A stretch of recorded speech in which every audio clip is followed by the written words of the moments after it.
ನನ್ನ ಹೆಸರು ಸಿದ್ದೇಶ್ ಚುಲ್ಬಾಳಿ ಅಂತ. ಪ್ರಥಮವಾಗಿ ನನ್ನ ಚಾನಲ್ ನೋಡ್ತಕ್ಕಂಥವ್ರು ಸಬ್ಸ್ಕ್ರೈಬ್ ಮಾಡಿ, ಶೇರ್ ಮಾಡಿರಿ ಮತ್ತು ಲೈಕ್ ಮಾಡಿರಿ ಅಂತ ಕೇಳ್ಕೊಳ್ತಾ, ಇಂದಿನ ಒಂದು ವಿಷಯ ಟಿ ಪರ್ಪಸ್ ಅಂದರೆ 2ನೇ ಅಧ್ಯಾಯವನ್ನಲ್ಲಿ ಹೇಳ್ತಾ ಇದ್ದೀನಿ. ಯಾವುದು? ಭಾರತ ವರ್ಷ. ಅಂದರೆ ಟಿ ಮುಂಬರುವ ಟಿಗೆ ಬಹಳ ಮುಖ್ಯವಾದ ಮಹತ್ವದ ಒಂದು 25 ಪ್ರಶ್ನೋತ್ತರಗಳನ್ನು ಇಲ್ಲಿ ಬಿಡಿಸಿದ್ದೀನಿ. ಅದರಲ್ಲಿ 2ನೇ ಅಧ್ಯಾಯ ಭಾರತ ವರ್ಷ. ಇಲ್ಲಿ ಭಾರತ ವರ್ಷ ಅಂದರೆ ಭಾರತದ ಭೌಗೋಳಿಕತೆ ಮತ್ತು ಇತಿಹಾಸದ ಪೂರ್ವ ಯುಗದ ಕುರಿತು ನೀಡಿರುವ ವಿಷಯದ ಆಧಾರದ ಮೇಲೆ ಕೂಡ ಏನು ಮಾಡ್ತಾ ಇದ್ದೀನಿ, ಇಲ್ಲಿ ಉತ್ತರಗಳನ್ನು ಮತ್ತು ಸಂಕ್ಷಿಪ್ತ ವಿವರಣೆಯೊಂದಿಗೆ 25 ಬಹು ಆಯ್ಕೆಯ ಪ್ರಶ್ನೆಗಳನ್ನು ಇಲ್ಲಿ ಬಿಡಿಸಲಾಗಿದೆ. ಅದರಲ್ಲಿ ಪ್ರಥಮವಾಗಿ ಬರ್ತಕ್ಕಂಥದ್ದು ಯಾವುದ್ರಿ? ಭಾರತದ ಭೌಗೋಳಿಕ ಸ್ಥಳ ಯಾವುದು? ಅಂದರೆ ಭಾರತದ ಭೌಗೋಳಿಕ ಸ್ಥಳ ಯಾವುದು ಅಂತ ಕೇಳಬಹುದು. ಇಲ್ಲಿ ABCD 4 ಪ್ರಮುಖ ಉತ್ತರಗಳನ್ನು ಕೊಟ್ಟಲಾಗಿದೆ. 1ನೇದು A, ಏಷ್ಯಾ ಖಂಡದ ಉತ್ತರ ಭಾಗ, ಏಷ್ಯಾ ಖಂಡದ ಪೂರ್ವ ಭಾಗ. B, C, ಏಷ್ಯಾ ಖಂಡದ ದಕ್ಷಿಣ ಭಾಗ. D, ಏಷ್ಯಾ ಖಂಡದ ಪಶ್ಚಿಮ ಭಾಗ. ಇದರಲ್ಲಿ ಉತ್ತರ ಯಾವುದು ಅಂದರೆ C, ಏಷ್ಯಾ ಖಂಡದ ದಕ್ಷಿಣ ಭಾಗವಾಗಿರುತ್ತದೆ ಅಂತ ಹೇಳ್ಬೋದು. ಅದರ ವಿವರಣೆ ತೆಗೆದುಕೊಂಡ್ರೆ, ಭಾರತವು ಏಷ್ಯಾ ಖಂಡದ ದಕ್ಷಿಣ ಭಾಗದಲ್ಲಿ ಬೃಹತ್ ಪ್ರದೇಶವನ್ನು ಆಕ್ರಮಿಸಿಕೊಂಡಿರುವ ಒಂದು ಉಪಖಂಡವಾಗೈತಿ ಅಂತ ಕಂಡುಬರ್ತದೆ. ಅದೇ ರೀತಿ 2ನೇ ಪ್ರಮುಖ ಪ್ರಶ್ನೆ, ಭಾರತದ ಎಷ್ಟು ಕಡೆ ನೀರಿನಿಂದ ಆವೃತ್ತವಾಗೈತಿ? ಅಂದರೆ ಭಾರತ ಎಷ್ಟು ಕಡೆಯಿಂದ ನೀರಿನಿಂದ ಆವೃತ್ತವಾಗೈತಿ ಅಂತ ಇಲ್ಲಿ ತೆಗೆದುಕೊಂಡ್ರೆ ಪ್ರಶ್ನೆ 1ನೇದು A 1 ಕಡೆ, B 2, C 3, D 4. ಇಲ್ಲಿ C ಸರಿಯಾದ ಉತ್ತರ. 3 ಭಾಗಗಳಿಂದ ಅದು ನೀರಿನಿಂದ ಆವೃತ್ತಿಗೊಂಡೈತಿ ಅಂತ ಹೇಳ್ಬೋದು. ಅದಕ್ಕೆ ವಿವರಣೆ ತೆಗೆದುಕೊಂಡ್ರೆ, ಭಾರತ ಕೂಡ ಒಂದು ಪರ್ಯಾಯ ದ್ವೀಪವಾಗಿದ್ದು 3 ಕಡೆ ನೀರಿನಿಂದ ಆವೃತ್ತವಾಗಿದೆ ಮತ್ತು 1 ಕಡೆ ಭೂಮಿ ಇದೆ ಅಂತ ಕಂಡು ಬರ್ತದೆ. ಅದೇ ರೀತಿ 3ನೇ ಪ್ರಶ್ನೆ, ಕೆಳಗಿನ ಯಾವ ದೇಶಗಳು ಭಾರತದೊಂದಿಗೆ ಗಡಿಯನ್ನು ಹಂಚಿಕೊಳ್ಳುವುದಿಲ್ಲ? ಕೆಳಗಿನ ಯಾವ ದೇಶಗಳು ಭಾರತದೊಂದಿಗೆ ಗಡಿಯನ್ನು ಹಂಚಿಕೊಳ್ಳುವುದಿಲ್ಲ? ಇಲ್ಲಿ ಪ್ರಮುಖವಾಗಿ ಅರ್ಥ ಮಾಡಿಕೊಳ್ಳಬೇಕೇನು? ಹಂಚಿಕೊಳ್ಳುವುದಿಲ್ಲ. ಅದನ್ನಿಲ್ಲಿ ಉತ್ತರ ಬರಿಬೇಕು. A Pakistan, B China, C Russia, D Bangladesh. ಇದರಲ್ಲಿ ಸರಿಯಾದ ಉತ್ತರ ರಷ್ಯಾ. ಯಾಕಂದರೆ ಭಾರತ ತನ್ನ ಗಡಿಗಳನ್ನು ಪಾಕಿಸ್ತಾನ್, ಅಫ್ಘಾನಿಸ್ತಾನ್, ಚೀನಾ, ನೇಪಾಳ್, ಭೂತಾನ್ ಮತ್ತು ಬಾಂಗ್ಲಾದೇಶ್, ಅದೇ ರೀತಿ ಮ್ಯಾನ್ಮಾರ್ನೊಂದಿಗೂ ಕೂಡ ಹಂಚಿಕೊಳ್ತದೆ. ಆದರೆ ರಷ್ಯಾದೊಂದಿಗೆ ಅದು ಹಂಚಿಕೊಂಡಿಲ್ಲ. ಇದು ಬರತಕ್ಕಂಥ 3ನೇ ಒಂದು ಪ್ರಶ್ನೆ. ನಂತರ ಬರ್ತಕ್ಕಂಥ 4ನೇ ಪ್ರಶ್ನೆ, ಇಂದಿನ ಭಾರತ ಮತ್ತು ಅದರ ನೆರೆಯ ದೇಶಗಳನ್ನು ಒಳಗೊಂಡಿರುವ ಪ್ರದೇಶಕ್ಕೆ ಪ್ರಾಚೀನ ಹೆಸರೇನು? ಅಂದರೆ ಇಂದಿನ ಭಾರತ ಮತ್ತು ಅದರ ನೆರೆಯ ದೇಶಗಳನ್ನು ಒಳಗೊಂಡಿರುವ ಪ್ರದೇಶಕ್ಕೆ ಪ್ರಾಚೀನ ಹೆಸರು ಏನಂತ ಕರೀತಾರೆ ಅನ್ನೋದು ಬರ್ತದೆ. 1ನೇದು ಭಾರತ ವರ್ಷ, ಸಿಂಧೂ ದ್ವೀಪ, ಅಖಂಡ ಭಾರತ, ಮೇಲನೆ ಎಲ್ಲವೂ. ಇದು ಮೇಲನೆ ಎಲ್ಲವೂ ಕೂಡ ಕಂಡು ಬರ್ತದೆ. ಅದಕ್ಕೆ ಭಾರತ ವರ್ಷ ಅಂತಲೂ ಕರೀತಾರೆ, ಸಿಂಧೂ ದ್ವೀಪ ಅಂತಲೂ ಕರೀತಾರೆ, ಅಖಂಡ ಭಾರತ ಅಂತ ಕೂಡ ಕರೀತಾರೆ. ಅದರ ವಿವರಣೆ ತೆಗೆದುಕೊಂಡ್ರೆ, ಇಂದಿನ ಭಾರತ ಮತ್ತು ಅದರ ನೆರೆ ದೇಶಗಳನ್ನು ಒಳಗೊಂಡಿರುವ ಪ್ರದೇಶವನ್ನು ಮೊದಲೇನು ಕರಿತಿದ್ರು? ಭಾರತ ವರ್ಷ, ಭರತಖಂಡ, ಸಿಂಧೂ ದ್ವೀಪ, ಅಖಂಡ ಭಾರತ ಮತ್ತು ಗ್ರೇಟರ್ ಇಂಡಿಯಾ ಎಂದು ಕೂಡ ಕರೆಯಲಾಗ್ತಿತ್ತು ಅಂತ ಕಂಡು ಬರ್ತದೆ. ಇನ್ನು 5ನೇ ಪ್ರಶ್ನೆ ತೆಗೆದುಕೊಂಡ್ರೆ, ಕೆಳಗಿನವುಗಳಲ್ಲಿ ಯಾವುದು ಭಾರತದ ಭೌಗೋಳಿಕ ವೈಶಿಷ್ಟ್ಯಗಳ ಭಾಗವಾಗಿಲ್ಲ? 1ನೇದು ಉತ್ತರ ಭಾರತದಲ್ಲಿರುವ ಹಿಮಾಲಯ ಪರ್ವತ ಶ್ರೇಣಿ, ಇಂಡೋ ಗಂಗಾ ಬಯಲು, ದಕ್ಷಿಣದಲ್ಲಿ ಡೆಕ್ಕನ್ ಪ್ರಸ್ಥಭೂಮಿ, ಇದು ಗೋಬಿ ಮರುಭೂಮಿ. ಇಲ್ಲಿ ಉತ್ತರ ಗೋಬಿ ಮರುಭೂಮಿ. ಭಾರತದ ಭೌಗೋಳಿಕ ಲಕ್ಷಣಗಳನ್ನು ಮತ್ತು ಉತ್ತರದಲ್ಲಿ ಹಿಮಾಲಯದ ಪರ್ವತ ಶ್ರೇಣಿಗಳನ್ನು, ಇಂಡೋ ಗಂಗಾ ಬಯಲು, ದಕ್ಷಿಣದಲ್ಲಿ ಡೆಕ್ಕನ್ ಪ್ರಸ್ಥಭೂಮಿ ಮತ್ತು ಕರಾವಳಿ ಪ್ರದೇಶಗಳನ್ನು ಒಳಗೊಂಡೈತಿ. ಆ ಥರದ ಗೋಬಿ ಮರುಭೂಮಿಯನ್ನು ಒಳಗೊಂಡಿಲ್ಲ. ಅದೇ ರೀತಿ ನಂತರ ಬರ್ತಕ್ಕಂಥ 6ನೇ ಪ್ರಶ್ನೆ, ಯಾವ ನದಿಯು ಭಾರತವನ್ನು ಮಲ್ವಾ ಪ್ರಸ್ಥಭೂಮಿ ಮತ್ತು ಡೆಕ್ಕನ್ ಪ್ರಸ್ಥಭೂಮಿ ಎಂದು ಪ್ರತ್ಯೇಕಿಸುತ್ತದೆ? ಯಾವುದು ಪ್ರತ್ಯೇಕಿಸ್ತದ? 1ನೇದು Ganga, B Sindhu, C Narmada, D Brahmaputra. ಇಲ್ಲಿ ಬರ್ತಕ್ಕಂಥ ಉತ್ತರ C ನರ್ಮದಾ ನದಿ. ನರ್ಮದಾ ನದಿಯು ಭಾರತವನ್ನು 2 ಭಾಗಗಳನ್ನಾಗಿ ಪ್ರತ್ಯೇಕಿಸ್ತದೆ. ಅಲ್ಲಿ ಮಾಲ್ವಾ ಪ್ರಸ್ಥಭೂಮಿ ಅಥವಾ ಮಧ್ಯ ಹೈಲ್ಯಾಂಡ್ಸ್ ಮತ್ತು ದಕ್ಷಿಣದಲ್ಲಿ ಡೆಕ್ಕನ್ ಪ್ರಸ್ಥಭೂಮಿಯಾಗಿ ಕಂಡುಬರುತ್ತದೆ ಅಂತ ಹೇಳ್ಬೋದು. ಅದೇ ರೀತಿ 7ನೇ ಪ್ರಶ್ನೆ, ಭಾರತದ ಕರಾವಳಿಯ ಉದ್ದ ಎಷ್ಟು?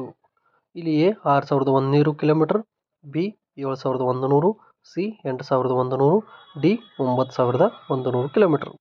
ಇಲ್ಲಿ ಸರಿಯಾದ ಉತ್ತರ A 6100 ಕಿಲೋಮೀಟರ್ನ ಹೊಂದೈತಿ ಅಂತ ಹೇಳ್ಬೋದು. ಭಾರತದ ಕರಾವಳಿಯು ವಿಸ್ತಾರವಾಗಿ ಮತ್ತು 6100 ಕಿಲೋಮೀಟರ್ಗಳಷ್ಟು ವ್ಯಾಪ್ತಿಯನ್ನು ಹೊಂದೈತಿ ಅಂತ ಹೇಳ್ಬೋದು. ಅದೇ ರೀತಿ 8ನೇ ಪ್ರಶ್ನೆ, ಕೆಳಗುಣಗಳಲ್ಲಿ ಯಾವುದನ್ನು ಭಾರತದ ಪೂರ್ವ ಕರಾವಳಿ ಎಂದು ಕರೀತಾರೆ? ಇಲ್ಲಿ A ಕೊಂಕಣದ ಕರಾವಳಿ, ಮಲಬಾರ್ ಕರಾವಳಿ, ಕೋರಮಂಡಲ ಕರಾವಳಿ, ಇದು ಖತಿಯಾವಾರ್ ಕರಾವಳಿ. ಇದು ಉತ್ತರ ಸಿ ಕೋರಮಂಡಲ ಕೋಸ್ಟಾ ಅಂತ ಕರೀತಾರೆ ಅಥವಾ ಕರಾವಳಿ ಅಂತ ಕೂಡ ಇಲ್ಲಿ ಕರೆಯಲಾಗ್ತದೆ. ಅದರ ವಿವರಣೆ ತೆಗೆದುಕೊಂಡ್ರೆ ಭಾರತದ ಪೂರ್ವ ಕರಾವಳಿಯನ್ನು ಕೋರಮಂಡಲ್ ಕರಾವಳಿ ಮತ್ತು ಉತ್ಕಲ್ ಕರಾವಳಿ ಅಂತ ಕೂಡ ಕರೆಯಲಾಗ್ತದೆ. ಇದು 8ನೇ ಪ್ರಶ್ನೆಗೆ ಇರತಕ್ಕಂಥ ಉತ್ತರ. ನಂತರ ಬರ್ತಕ್ಕಂಥದ್ದು 9ನೇ ಪ್ರಶ್ನೆ. 9ನೇ ಪ್ರಶ್ನೆ ಏನದ, ಬಂದರುಗಳ ಅಭಿವೃದ್ಧಿಯಿಂದಾಗಿ ದಕ್ಷಿಣ ಭಾರತದಲ್ಲಿ ಯಾವ ಪ್ರಬಲ ಸಾಮ್ರಾಜ್ಯಗಳು ಹುಟ್ಟಿಕೊಂಡವು? ಇಲ್ಲಿ ಎ ಪಾಂಡ್ಯರು, ಚೇರರು ಮತ್ತು ಚೋಳರು, ಬಿ ಮೌರ್ಯರು ಮತ್ತು ಗುಪ್ತರು, ಸಿ ಪಲ್ಲವರು ಮತ್ತು ಚಾಲುಕ್ಯರು, ಡಿ ರಾಷ್ಟ್ರಕೂಟರು ಮತ್ತು ಹೊಯ್ಸಳರು. ಇಲ್ಲಿ ಸರಿಯಾದ ಉತ್ತರ ಎ ಪಾಂಡ್ಯರು, ಚೇರರು ಮತ್ತು ಚೋಳರು. ಅದರ ವಿವರಣೆ ತೆಗೆದುಕೊಂಡ್ರೆ ಭಾರತದ ಕರಾವಳಿಯಲ್ಲಿನ ಹಲವಾರು ಬಂದರುಗಳು ವಿದೇಶಿ ವ್ಯಾಪಾರವನ್ನು ಆಕರ್ಷಿಸುವುದು ಇದು ದಕ್ಷಿಣದಲ್ಲಿ ಪಾಂಡ್ಯರು, ಚೇರರು ಮತ್ತು ಚೋಳರಂತಹ ಪ್ರಬಲ ಸಾಮ್ರಾಜ್ಯಗಳ ಉದಯಕ್ಕೆ ಕಾರಣವಾಗೈತಿ ಅಂತ ಹೇಳ್ಬೋದು. ಇನ್ನು ಅದೇ ರೀತಿ 10ನೇ ಪ್ರಶ್ನೆ. 10ನೇ ಪ್ರಶ್ನೆ ಏನದ, ವೈವಿಧ್ಯತೆಯ ಹೊರತಾಗಿಯೂ ಭಾರತೀಯ ಸಂಸ್ಕೃತಿ ಸಾರ ಏನು? ಅಂದರೆ ಎ ಧಾರ್ಮಿಕ ಏಕರೂಪತೆ, ಬಿ ಭಾಷಾ ಹೋಲಿಕೆ, ಸಿ ವೈವಿಧ್ಯತೆಯಲ್ಲಿ ಏಕತೆ, ಡಿ ಜನಾಂಗೀಯ ಏಕರೂಪತೆ. ಇಲ್ಲಿ ಉತ್ತರ ಸರಿಯಾದದ್ದು ಸಿ ವಿವಿಧತೆಯಲ್ಲಿ ಏಕತೆ ಅಥವಾ ವೈವಿಧ್ಯತೆಯಲ್ಲಿ ಏಕತೆ ಅಂತ ಕರಿಬೋದು. ಇನ್ನದರ ವಿವರಣೆ ತೆಗೆದುಕೊಂಡ್ರೆ ಭಾರತದಲ್ಲಿ ಸಾಂಸ್ಕೃತಿಕ ವೈವಿಧ್ಯತೆ ಹೊರತಾಗಿಯೂ ಈ ಎಲ್ಲ ವೈವಿಧ್ಯತೆಗಳನ್ನು ಬಂಧಿಸುವ ಸಾಂಸ್ಕೃತಿಕ ಏಕತೆ ಅಸ್ತಿತ್ವದಲ್ಲಿದೆ ಮತ್ತು ವಿವಿಧತೆಯಲ್ಲಿ ಏಕತೆ ಈ ಸಂಸ್ಕೃತಿಯ ಸಾರವಾಗೈತಿ ಅಂತ ಕಂಡುಬರ್ತದೆ. ಇನ್ನು ಅದೇ ರೀತಿ 11ನೇ ಪ್ರಶ್ನೆ, ಬರವಣಿಗೆ ಕಲೆ ಆವಿಷ್ಕಾರದ ಹಿಂದಿನ ಅವಧಿಯನ್ನು ಏನೆಂದು ಕರೆಯುತ್ತಾರೆ? ಇಲ್ಲಿ ಎ ತೆಗೆದುಕೊಂಡ್ರೆ ಐತಿಹಾಸಿಕ ಯುಗ, ಬಿ ಇತಿಹಾಸ ಪೂರ್ವ ಯುಗ, ಸಿ ಮಧ್ಯಕಾಲೀನ ವಯಸ್ಸು, ಡಿ ಆಧುನಿಕ ಯುಗ. ಇದು ಬಿ ಸರಿಯಾದ ಉತ್ತರ ಇತಿಹಾಸ ಪೂರ್ವ ಯುಗ. ಅದರದ್ದು ವಿವರಣೆ ತೆಗೆದುಕೊಂಡ್ರೆ ಬರವಣಿಗೆ ಕಲೆ ಕೂಡ ಆವಿಷ್ಕಾರದ ಹಿಂದಿನ ಅವಧಿಯನ್ನು ಇತಿಹಾಸ ಪೂರ್ವ ಯುಗ ಅಂತ ಕರೆಯಲಾಗ್ತದೆ. ಏಕೆಂದ್ರೆ ಈ ಅವಧಿಯಲ್ಲಿ ಇತಿಹಾಸದ ಅಧ್ಯಯನಕ್ಕೆ ಯಾವುದೇ ಲಿಖಿತ ದಾಖಲೆ ಕೂಡ ಲಭ್ಯವಿಲ್ಲ ಅಂತ ಹೇಳ್ಬೋದು. ಅದೇ ರೀತಿ 12ನೇ ಪ್ರಶ್ನೆ, ಇತಿಹಾಸ ಪೂರ್ವ ಯುಗವನ್ನು ಯಾರು ಅಧ್ಯಯನ ಮಾಡ್ತಾ ಇದ್ರು? ಇಲ್ಲಿ ಕ್ವಶನ್ ಮಾರ್ಕ್. ಎ ಇತಿಹಾಸಕಾರರು, ಬಿ ಮಾನವಶಾಸ್ತ್ರಜ್ಞರು, ಸಿ ಪುರಾತತ್ವಶಾಸ್ತ್ರಜ್ಞರು, ಡಿ ಭೂವಿಜ್ಞಾನಿಗಳು. ಇಲ್ಲಿ ಸರಿಯಾದ ಉತ್ತರ ಪುರಾತತ್ವಶಾಸ್ತ್ರಜ್ಞರು. ಇದು ಇತಿಹಾಸ ಪೂರ್ವ ಯುಗವನ್ನು ಅಧ್ಯಯನ ಮಾಡುವ ವಿದ್ವಾಂಸರನ್ನು ಪುರಾತತ್ವ ಶಾಸ್ತ್ರಜ್ಞರು ಎಂದು ಕರೆಯಲಾಗ್ತಾ ಇತ್ತು. ಇನ್ನು ಅದೇ ರೀತಿ 13ನೇ ಪ್ರಶ್ನೆ, ಇತಿಹಾಸ ಪೂರ್ವ ಯುಗದಲ್ಲಿ ಮಾನವರ ಮುಖ್ಯ ಉದ್ಯೋಗ ಯಾವುದಾಗಿತ್ತು? ಎ ಕೃಷಿ, ಬಿ ವ್ಯಾಪಾರ, ಸಿ ಬೇಟೆ ಮತ್ತು ಆಹಾರ ಸಂಗ್ರಹಣೆ, ಡಿ ಉತ್ಪಾದನೆ. ಇಲ್ಲಿ ಸರಿಯಾದ ಉತ್ತರ ಸಿ ಬೇಟೆ ಮತ್ತು ಆಹಾರ ಸಂಗ್ರಹಣೆ ಕಂಡುಬರ್ತದೆ. ಯಾಕಂದರೆ ಇತಿಹಾಸ ಪೂರ್ವ ಯುಗದಲ್ಲಿ ಮಾನವರು ಅಲೆಮಾರಿಗಳಾಗಿದ್ದರು ಮತ್ತು ಬೇಟೆ ಮತ್ತು ಆಹಾರ ಸಂಗ್ರಹಣೆಯಲ್ಲಿ ತೊಡಗಿದ್ದರು ಅಂತ ಕಂಡುಬರ್ತದೆ. ಅದೇ ರೀತಿ 14ನೇ ಪ್ರಶ್ನೆ, ಇತಿಹಾಸ ಪೂರ್ವ ಯುಗದಲ್ಲಿ ಆಯುಧಗಳನ್ನು ತಯಾರಿಸಲು ಬಳಸಲಾದ ಕೆಳಗಿನ ಯಾವ ವಸ್ತು ಇಂದು ಉಳಿದುಕೊಂಡಿದೆ? ಎ ಮರ, ಬಿ ಮೂಳೆಗಳು, ಸಿ ಕಲ್ಲು, ಡಿ ತಾಮ್ರ. ಇಲ್ಲಿ ಬರತಕ್ಕಂಥ ಸರಿಯಾದ ಉತ್ತರ ಸಿ ಕಲ್ಲು. ಯಾಕಂದ್ರೆ ಇಲ್ಲಿ ಐತಿಹಾಸಿಕ ಯುಗದಲ್ಲಿ ಆಯುಧಗಳನ್ನು ತಯಾರಿಸಲು ಬಳಸುತ್ತಿದ್ದ ವಸ್ತುಗಳಲ್ಲಿ ಇಂದು ಕಲ್ಲಿನ ಉಪಕರಣಗಳು ಮಾತ್ರ ಉಳಿದುಕೊಂಡಿವೆ. ಇದು ಅಧ್ಯಯನಿಕ ಮೂಲಗಳನ್ನು ಒದಗಿಸ್ತಾವ ಅಂತ ಕಂಡುಬರ್ತದೆ. ಅದೇ ರೀತಿ 15ನೇ ಪ್ರಶ್ನೆ, ಭಾರತದಲ್ಲಿ ಬೇಟೆಯಾಡುವ ಮತ್ತು ಆಹಾರ ಸಂಗ್ರಹಿಸುವ ಮಾನವರ ಅವಶೇಷಗಳು ಎಲ್ಲಿ ಕಂಡುಬಂದವು?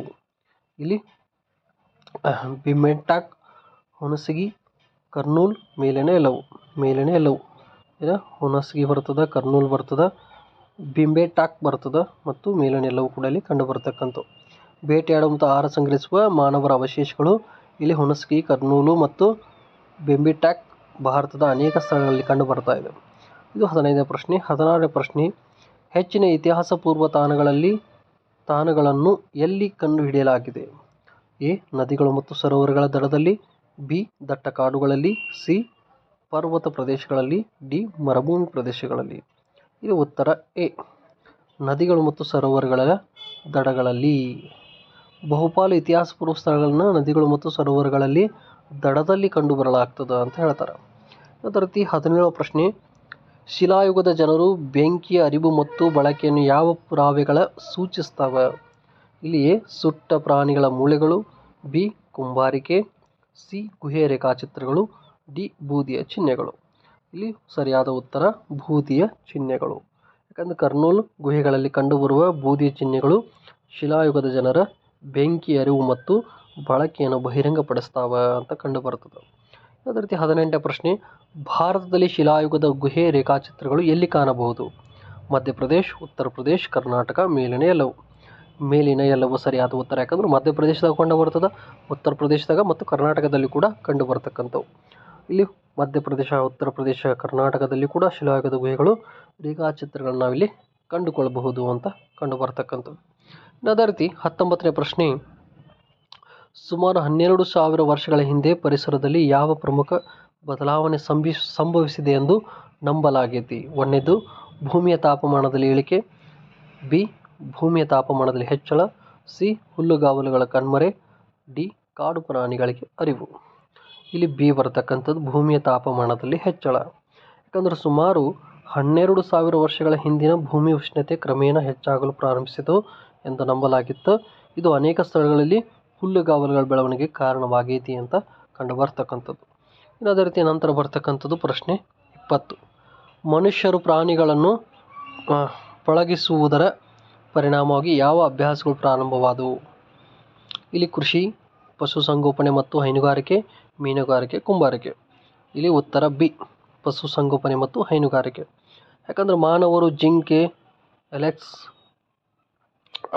ಆಡುಗಳು ಮತ್ತು ಕುರಿಗಳಂತಹ ಪ್ರಾಣಿಗಳನ್ನು ಗಮನಿಸಿ ಮತ್ತು ಸಾಕಾಣಿಕೆ ಪ್ರಾಣಿಗಳನ್ನಾಗಿ ಪಶುಸಂಗೋಪನೆ ಮತ್ತು ಹೈನುಗಾರಿಕೆ ಅಭ್ಯಾಸಗಳನ್ನು ಪ್ರಾರಂಭವಾದವು ಅಂತ ಹೇಳ್ಬೋದು. ಅದರ 21ನೇ ಪ್ರಶ್ನೆ, ಶಿಲಾಯುಗದ ಅತ್ಯಂತ ಹಳೆಯ ಕಾಲವನ್ನು ಏನೆಂದು ಕರೆಯುತ್ತಾರೆ?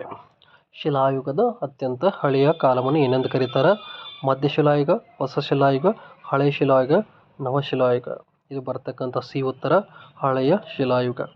ಇದು 2 ಮಿಲಿಯನ್ ವರ್ಷಗಳ ಹಿಂದೆ ಚಾಲ್ತಿಯಲ್ಲಿದ್ದು ಮತ್ತು 12,000 ವರ್ಷಗಳ ಅವಧಿಯಲ್ಲಿ ವಿಸ್ತರಿಸಿದ ಯುಗವನ್ನು ಹಳೆಯ ಶಿಲಾಯುಗ ಅಂತ ಕರೀತಾರ ಅಂತ ಹೇಳ್ಬೋದು. ಅದೇ ರೀತಿ 22ನೇ ಪ್ರಶ್ನೆ, 12,000 ವರ್ಷಗಳಿಂದ ಸುಮಾರು 10,000 ವರ್ಷಗಳ ಹಿಂದಿನ ಅವಧಿಯನ್ನು ಏನೆಂದು ಕರೀತಾ ಇದ್ರು? ಹಳೆಯ ಶಿಲಾಯುಗ, ಮಧ್ಯಶಿಲಾಯುಗ, ಹೊಸ ಶಿಲಾಯುಗ, ಕಂಚಿನ ಯುಗ. ಇದು ಬಿ ಉತ್ತರ, ಮಧ್ಯ ಶಿಲಾಯುಗ. ಯಾಕಂದ್ರೆ 12,000ಗಳಿಂದ ಸುಮಾರು 10,000 ವರ್ಷಗಳ ಹಿಂದಿನ ಅವಧಿಯನ್ನು ಮಧ್ಯಶಿಲಾಯುಗ ಅಂತ ಕರೆಯಲಾಗ್ತದೆ. ಅದೇ ರೀತಿ 23ನೇ ಪ್ರಶ್ನೆ, ಮಧ್ಯಶಿಲಾಯುಗದಲ್ಲಿ ಕಲ್ಲಿನ ಉಪಕರಣಗಳ ವೈಶಿಷ್ಟ್ಯತೆ ಏನು? ದೊಡ್ಡ ಮತ್ತು ಭಾರ, ಸೂಕ್ಷ್ಮ ಮತ್ತು ಸಣ್ಣ, ಹೊಳಪು ಮತ್ತು ಚೂಪಾದ, ಅಲಂಕರಿಸಿದ ಮತ್ತು ವರ್ಣರಂಜಿತ. ಈ ಉತ್ತರ ಬಿ ಸೂಕ್ಷ್ಮ ಮತ್ತು ಸಣ್ಣ. ಯಾಕಂದ್ರೆ ಮಧ್ಯಶಿಲಾಯುಗದಲ್ಲಿ ಕಲ್ಲಿನ ಉಪಕರಣಗಳನ್ನು ಸಾಮಾನ್ಯವಾಗಿ ಚಿಕ್ಕದಾಗಿರುತ್ತವು ಮತ್ತು ಸೂಕ್ಷ್ಮವಾಗಿರುತ್ತಿದ್ದವು ಮತ್ತು ಅವುಗಳನ್ನು ಮೂಳೆ ಮತ್ತು ಮರದಿಂದ ಮಾಡಿದ ಆಯುಧಗಳಿಗೆ ಹಿಡಿಕೆಗಳಾಗಿ ಬಳಸಲಾಗ್ತಾ ಇತ್ತು ಅಂತ ಕಂಡುಬರ್ತದೆ. ಅದೇ ರೀತಿ 24ನೇ ಪ್ರಶ್ನೆ, ಹೊಸ ಶಿಲಾಯುಗದ ಯಾವಾಗ ಪ್ರಾರಂಭವಾಯಿತು? 12,000 ವರ್ಷಗಳು, 10,000 ವರ್ಷಗಳ ನಂತರ, 8,000 ವರ್ಷಗಳ ನಂತರ, 6,000 ವರ್ಷಗಳ ನಂತರ. ಈ ಹೊಸ ಶಿಲಾಯುಗ ಯಾವಾಗ ಪ್ರಾರಂಭವಾಯಿತು ಅಂದ್ರೆ 10,000 ವರ್ಷಗಳ ನಂತರ.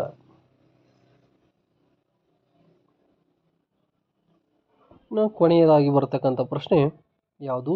25ನೇ ಪ್ರಶ್ನೆ, ಹೊಸ ಶಿಲಾಯುಗದಿಂದ ಕಲ್ಲಿನ ಆಯುಧಗಳ ವಿಶಿಷ್ಟ ಲಕ್ಷಣಗಳು ಯಾವುವು? ಮಂದ ಮತ್ತು ಮೊಂಡಾದ, ಬಿ ಪ್ರಕಾಶಮಾನವಾದ ಮತ್ತು ತೀಕ್ಷ್ಣವಾದದ್ದು, ಸಿ ದೊಡ್ಡ ಮತ್ತು ಭಾರಿ, ಡಿ ಅಲಂಕೃತ ಮತ್ತು ಸರಳ. ಇದು ಉತ್ತರ ಪ್ರಕಾಶಮಾನವಾದ ಮತ್ತು ತೀಕ್ಷ್ಣವಾಗಿರ್ತದೆ ಅಂತ ಬರ್ತದೆ, ಬಿ. ಇಲ್ಲಿ ಹೊಸ ಶಿಲಾಯುಗದ ಕಲ್ಲಿನ ಆಯುಧಗಳು ಕೂಡ ಮುಂಚಿನ ಕಾಲದ ಆಯುಧಗಳಿಗಿಂತ ಭಿನ್ನವಾಗಿದ್ದು ಅಂತ ಹೇಳ್ಬೋದು. ಇಲ್ಲಿವರೆಗೆ ನಾ ಕೊಟ್ಟಂಥ ಮಾಹಿತಿ ಇದು ಸಂಕ್ಷಿಪ್ತ. ಅಂದ್ರೆ ಮುಂಬರುವ TETಗೆ ಒಂದು ಪ್ರಮುಖವಾದ 25 ಪ್ರಮುಖ ಅಂಶದ ಒಂದಿಷ್ಟು ಪ್ರಶ್ನೋತ್ತರಗಳನ್ನು ನಾನಿಲ್ಲಿ ಬಿಡಿಸಿದ್ದೀನಿ. ಈಗಾಗಲೇ ಹೇಳಿದೆ 25 ಪ್ರಶ್ನೆಗಳ ಬಹು ಆಯ್ಕೆ ಪ್ರಶ್ನೆಗಳನ್ನು ಕೂಡ ಇಲ್ಲಿ ಉತ್ತರಗಳೊಂದಿಗೆ ವಿವರಿಸಲಾಗೈತಿ. ಈ ಮಾಹಿತಿ ನಿಮಗೆ ಉಪಯುಕ್ತ ಆಗೈತೆ ಅನ್ಕೋತೀನಿ. ಸಬ್ಸ್ಕ್ರೈಬ್ ಮಾಡಿರಿ ನನ್ನ ಚಾನಲನ್ನು ಮತ್ತು ಶೇರ್ ಮಾಡಿರಿ ಮತ್ತು ಲೈಕ್ ಮಾಡಿರಿ ಅಂತ ಕೇಳ್ಕೊತಾ ಇಂದಿನ ವಿಷಯವನ್ನು ಇಲ್ಲಿಗೆ ಮುಕ್ತಾಯಗೊಳಿಸ್ತಾ ಇದ್ದೀನಿ. ಎಲ್ಲರಿಗೂ ಥ್ಯಾಂಕ್ ಯು.